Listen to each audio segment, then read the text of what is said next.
안녕하세요. 커피앤톡입니다. 오늘도 와주셔서 감사드리고요. 바로 사연 읽어보겠습니다. 부모도 없고 가진 것도 없으면 이렇게 사는 게 맞는 건지 알며 살았습니다. 저는 30대 중반의 여자이고요.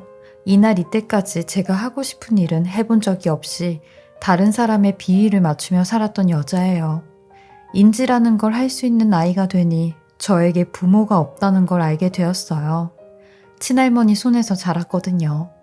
할머니 말로는 저희 아빠랑 엄마가 16살 때 저를 낳아 엄마는 절 버리고 아빠는 새 가정을 꾸려야 하는데 저 때문에 발목 잡히는 일이 없어야 한다며 할머니한테 저를 좀 맡아달라고 했대요. 그때는 할머니가 저를 맡아주는 것만 해도 감사한 일이라 생각했어요. 왜냐면 할머니도 그러셨거든요. 나니까 너를 맡아주는 거라고. 나 아니었음 벌써 보육원에 갔거나 입양 갔을 거라고. 그러니까 내가 너한테 뭐 시키면 시키는 대로 하라고 하셨어요. 저도 어릴 때부터 이런 얘기를 매번 들어오니까 당연히 눈치를 보며 사는 게 맞다고 생각했어요.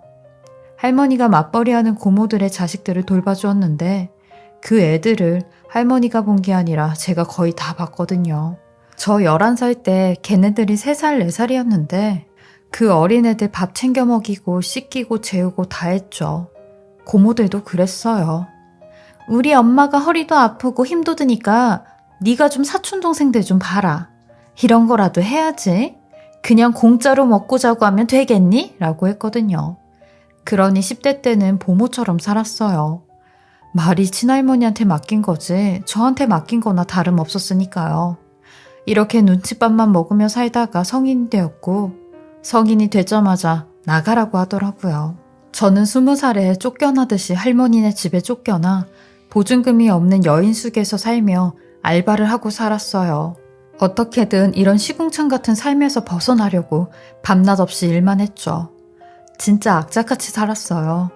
저 같은 사람이 믿을 건 돈 하나뿐이라고 생각을 했거든요. 다들 절 보면 20대라고 생각을 안 할 정도로 얼굴에 고생한 흔적이 역력했어요.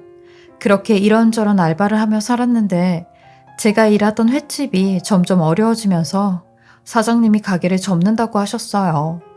역 주변에 있는 곳이라 상권도 좋고 유동인구도 많은 곳이었는데 유난히 이 횟집만 장사가 잘 안 되더라고요. 그러니 저도 어쩔 수 없이 잘리게 되었죠. 근데 운이 좋게도 그 가게 인수를 받아 곱창집을 한다고 했던 여사장님이 아유, 그렇지 않아도 나도 알바생을 좀 구하려고 하는데 우리 가게에서 알바 좀 해줄 수 있어요? 여기 가게 구조는 나보다 아가씨가 더 잘할 거 아니에요 라고 하셨고 저는 이게 웬 횡재인가 싶어 뒤도 안 돌아보고 일할 수 있다고 말씀을 드렸어요. 그러니 가게 인테리어 때문에 한 달 정도 쉬었다가 다시 나오라고 하셨죠. 한 달 동안 쉬고 있으니 아주 몸이 배겨 죽겠더라고요.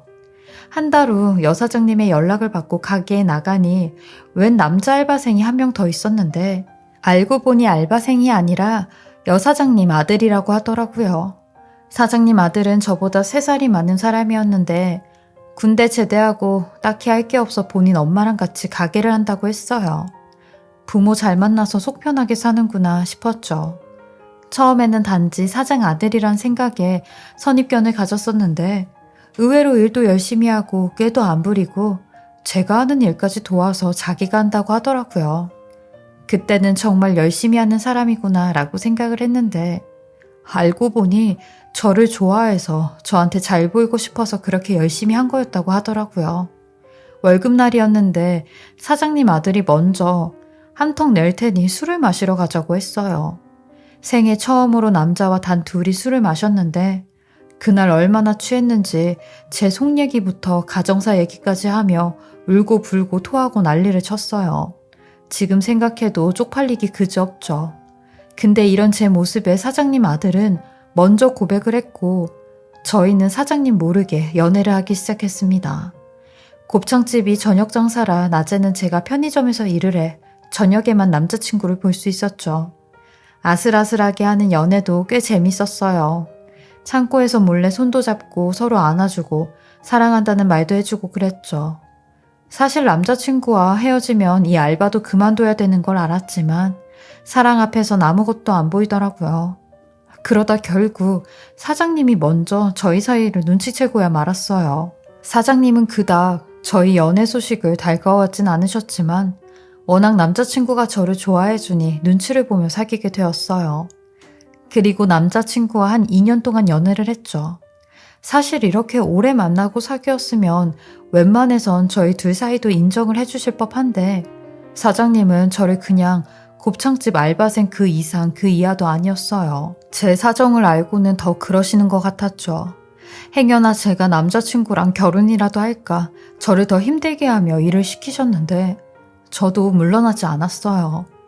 사장님은 원래 제 업무인 서빙에서 불판 닦는 일을 시키며 홀에는 얼정도 하지 못하게 하셨고 이쁘장한 알바생까지 뽑아 본인 아들과 함께 서빙 일을 시켰어요.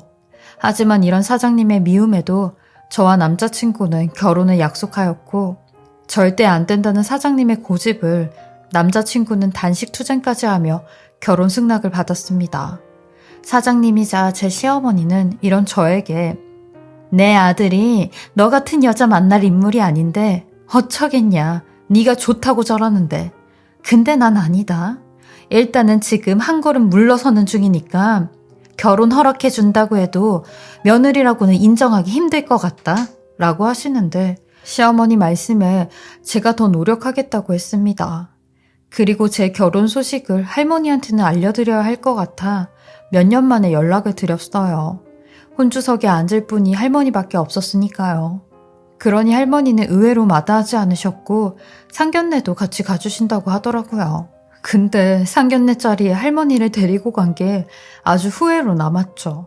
할머니가 거기서 아주 큰 실수를 하셨는데 시어머니한테 저 같은 애를 왜 데리고 살려고 하냐며 내가 며느리를 보면 이런 애는 절대 며느리로 들이지도 않았을 거라고 하는데 할머니마저 저를 가족으로 생각하지 않고 마치 남 얘기하듯이 말을 했어요.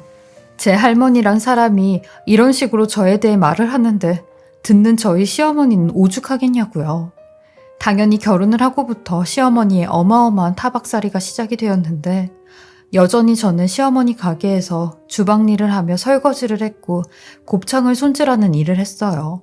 결혼을 했다고 제 삶이 달라지는 건 없었습니다. 딱 하나 호칭이 달라지는 거였죠. 한 번은 제가 몸이 안 좋은데도 불구하고 가게에 나간 적이 있었어요.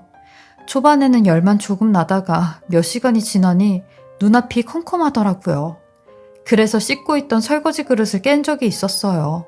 와장창 하는 소리에 시어머니 주방으로 들어와 제 등짝을 사정없이 내리치시며 머리까지 툭툭 치시는데 야, 너 일 제대로 안 해? 지금 네 살림 아니다 이거야 뭐야? 아니 이 아까운 그릇들 다 어쩔 거냐고. 이 그릇들 아주 네 월급에서 다 빼낼 테니까 그렇게 알아. 이거 빨리 안 치워놔? 하고는 나가시는데 주방 이모들 앞에서 명색이 며느리라는 사람이 시어머니한테 이런 대우를 받으니 주방 이모들도 저를 시녀처럼 부려먹기 시작했어요. 제가 아이를 낳으면 시어머니의 구박이 조금 덜할 줄 알았는데 그것도 아니었죠. 그러던 때 남편보다 2살 어린 시동생이 결혼할 여자를 데리고 왔어요. 그 여자는 저보다 훨씬 나은 사람이었는데 초등학교 선생님이었어요. 반들반들한 얼굴에 잘 차려입은 옷차림이 저랑은 많이 대조된 모습이었죠. 시동생과 시동생 여자친구는 상견례 날짜 때문에 시어머니와 상의를 한다며 가게에 왔는데 저를 뺀 넷이서 밥을 먹으며 이야기를 하더라고요. 저도 엄연히 최씨 집안 며느리이니 일을 하다가 자리에 앉아 대화하는 걸 듣고 상견례 날 저도 가겠다고 하니 갑자기 시어머니가 부모도 없는 게 거기가 어디라고 천박하게 따라간다고 해. 너 그 자리가 어딘지는 알고 막내 새아가 부모님하고 겸상한다고 하니? 네 수준의 막내 새아가 부모님을 볼 수나 있을 것 같아? 2분 다 교수님인데? 라고 하시는데 저는 귀까지 다 빨개져 아무 소리도 못하고 있었어요. 그러니 신랑도 저를 향해 아휴 여기 앉아있지 말고 가서 일이나 해. 괜히 와서 쓸데없는 소리 하지 말고 라며 짜증을 내는 겁니다. 사실 신랑도 결혼한 지 몇 년이 흐르니 자기 엄마를 따라 저를 막대하기 시작했는데 친구 누구는 처가가 잘 살아서 처갓집 덕본다던데 너는 가진 것도 없고 부모도 없으니 내가 이러고 산다는 말을 입에 달고 살았어요. 그러면서 이런 너를 우리 집에 받아준 것만으로 하루에 몇 번씩 절을 해야 된다고 했죠. 주변에서는 이런 말까지 들으면서 왜 신랑이랑 같이 사냐고 해요. 저도 아는데 알면서도 차마 이혼은 할 수 없었습니다. 제가 평생 살면서 유일하게 가꾼 가정이었거든요. 이런 모진 소리보다 반복적인 폭언보다 가족이 더 필요했기에 언감생신 이혼은 꿈도 꾸지 않았어요. 그런데 이런 저한테도 도저히 참을 수 없는 일이 생기고 말았습니다. 신랑놈이 가게에서 일하는 알바생 여자애와 바람이 났고 불 꺼진 가게에서 그 짓거리를 하다가 저한테 딱 걸리게 되면서 불륜 사실을 알게 되었죠. 시어머니마저 지 아들 편을 들며 네가 볼 게 없는데 당연히 딴 여자한테 눈 돌아가지. 억울하면 이혼해라 라고 하는데 시어머니 말에 신랑마저 빈수레가 요란하다고? 가진 거 없는 거 티내는 거냐? 여태 네가 우리 집에 와서 도움 준 게 뭐가 있다고 큰 소리야. 나도 너 더 이상 여자로 느껴지지도 않고 요즘 드는 생각이 진작 엄마 말 들을 걸 아주 후회가 든다고 라며 내가 불륜 저지른 값 알아서 쳐줄 테니까 애는 두고 나가라 하는데 저는 소송 걸 거라며 큰 소리치고 애를 데리고 나왔어요. 하지만 이런 호기는 얼마 안 돼 바닥이 드러났고 저는 애를 다시 시댁에 두고 아무것도 받지 못한 채 집을 나오게 되었어요. 소송도 돈이 있어야 하는 거였고 실질적으로 남편한테는 재산도 없어 재산 분할을 받을 돈도 없었죠. 무식한 제가 할 수 있는 거라곤 아무것도 없었습니다. 요즘같이 똑똑한 여자들 사이에 저만 혼자 뒤떨어져 사는 사람이었죠. 저는 또다시 길거리로 나와 10년 전 생활을 하며 살았어요. 보증금 500에 월 35만 원짜리 반지하에 살며 식당으로 편의점으로 일을 구하러 다녔고 밤낮 할 거 없이 돈을 벌었어요. 제가 어느 정도 돈을 벌어놔야 나중에라도 딸이 저랑 같이 산다고 하면 키울 능력이 됐으니까요. 그때는 시댁에서 딸 얼굴도 안 보여줘서 거의 딸과 생이별을 하고 있는 중이었거든요. 그렇게 뼈 빠지게 3, 4년 동안 돈을 벌며 일을 했는데 어느 날 제가 사는 집 앞에 으리으리한 세단차 한 대가 세워져 있는 겁니다. 아니, 집에 들어가야 하는데 그 차 때문에 들어가지 못해 차 안에 사람이 있나 이리저리 살피던 중 뒷자리에서 어떤 아줌마가 내리는 겁니다.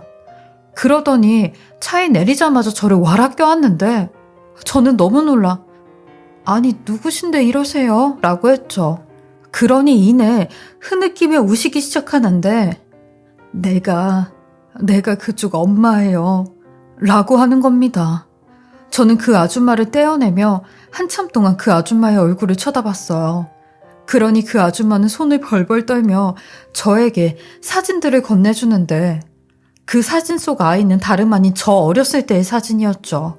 도대체 이게 어떻게 된 거냐고 하니 그 아줌마는 아니 엄마는 여태까지 있었던 모든 이야기를 저한테 빠짐없이 다 해주셨어요. 엄마는 아주 부유한 집안의 딸이었대요. 근데 저희 아빠를 잘못 만나 덜컥 임신이 되어버렸고 집안에 불명예가 되었다며 사람들 입에 오르락내리락 하게 되면 시집도 못 간다고 지방에서 몰래 저를 낳아 친할머니에게 맡겼대요. 저를 맡아준다는 조건으로 엄마네 집안에선 할머니한테 어마어마한 돈을 들였다는데 저는 전혀 그 사실을 모르고 컸던 겁니다. 어쩐지 할머니가 왜 저를 보육원이나 입양시설에 맡기지 않고 키웠는지 알 것만 같았죠.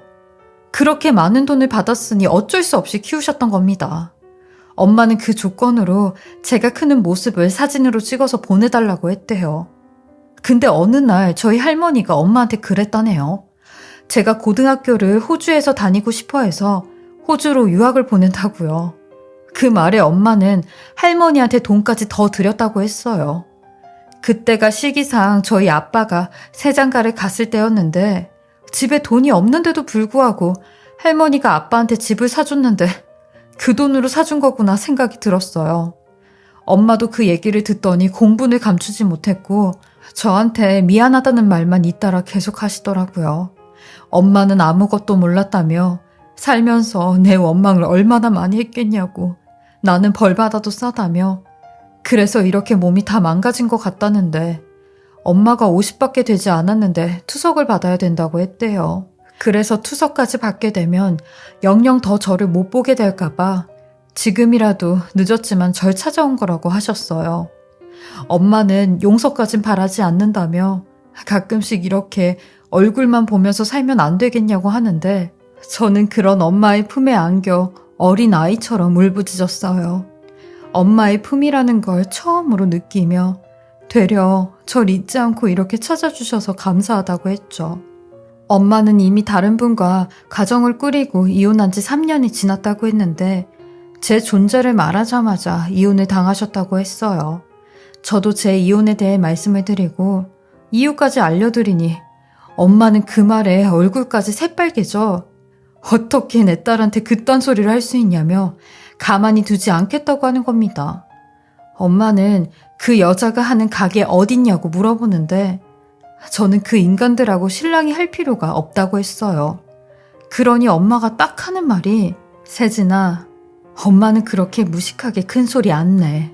네 시어머니였던 그 여자가 하는 가게, 그 가게 상가 사서 너 주려고. 그리고 그 여자한테 아주 제대로 갑질해. 네가 당한 만큼. 이라고 하시는데 저는 엄마의 그 말에 깜짝 놀랐어요. 그러면서 내 딸 눈에 피눈물 흘리게 했으니까 그 여자도 한번 피눈물 흘려봐야 되지 않겠니? 라고 하셨죠. 그렇게 저희 엄마는 1년간에 걸쳐 시어머니 가게의 상가 주인을 만나 설득하며 그 가게를 사셨어요. 엄마의 배짱에 저도 깜짝 놀랐죠. 저한테 이렇게 든든한 엄마가 있었다는 게 눈물 날 정도로 탐복스러웠어요. 그리고 상가 주인이 저희 엄마로 바뀌자마자 제 시어머니였던 사람은 저희 엄마한테 문자를 보냈더라고요. 새로 바뀐 상가 주인이 제 엄마인 줄도 모른 채 알랑방귀를 끼며 상가 주인분이 갑작스럽게 바뀌었다고 소식을 들어서 이렇게 연락드려요. 언제 얼굴이라도 볼 겸 저희 가게 한번 오셔요. 제가 아주 맛있는 곱창 한번 대접해 드릴게요. 라고 하는데 역시나 아주 강자한테는 약하고 약자한테는 강한 비겁한 시어머니였죠. 저나 엄마나 그 문자를 보곤 옳다구나 싶어 바로 그 다음날 시어머니랑 전 남편 놈이 하는 가게를 찾아갔습니다. 장작 5년 만에 찾아가는 가게였는데 아주 징글맞게도 제 청춘과 제 결혼 생활에 피와 땀이 들어간 오래된 곱창집이었어요.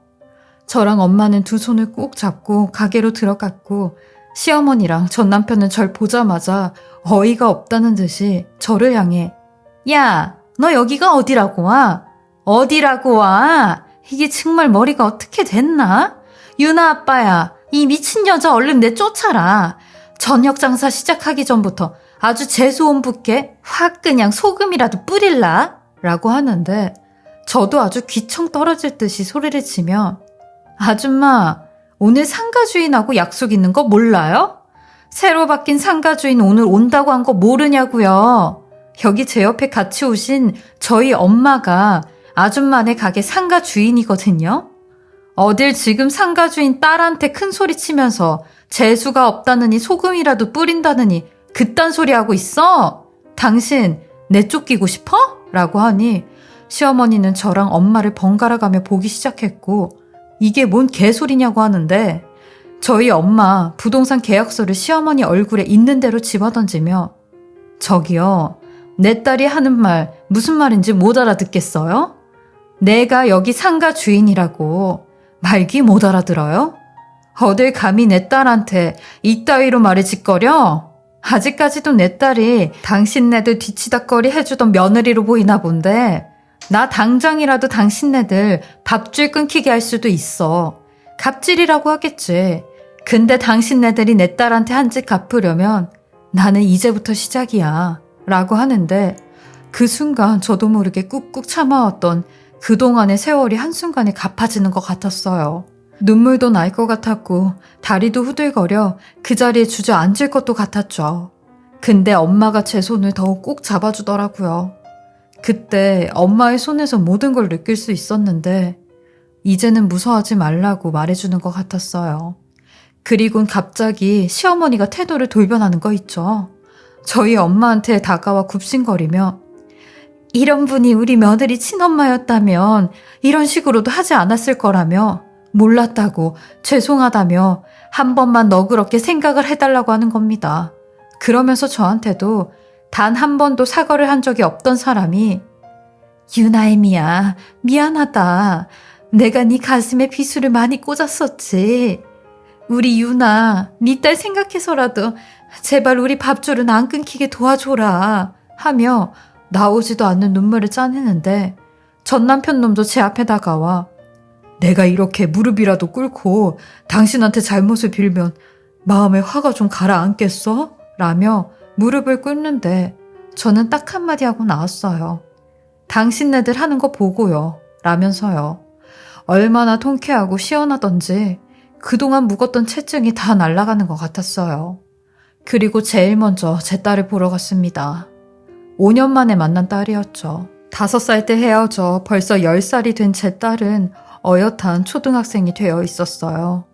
딸은 제가 기억이 잘 안 난다고 하는데 그 말이 제일 가슴이 찢어지는 말이었어요. 저는 딸과 함께 시간을 보내며 언제라도 엄마한테 오고 싶으면 엄마한테 와도 된다고 해주었어요.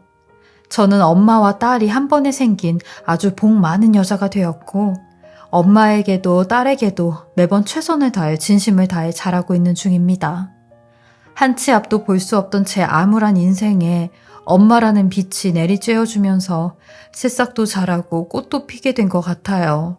평생 저는 제 인생이 보잘것없는 인생이다. 남에게 희생하는 인생이다 라고 여겼었는데 저도 이제는 제 인생을 사랑하며 살 수 있는 사람이 되었어요. 살면서 제게도 이런 일이 다 있어 사연을 보내게 되었습니다. 제 긴긴 인생 이야기 들어주시고 읽어주셔서 감사하고요. 항상 행복만 가득하시길 바라겠습니다. 지금까지 커피앤톡이었습니다. 오늘도 제 채널을 봐주셔서 감사합니다. 저는 다음 영상으로 또 찾아뵙겠습니다.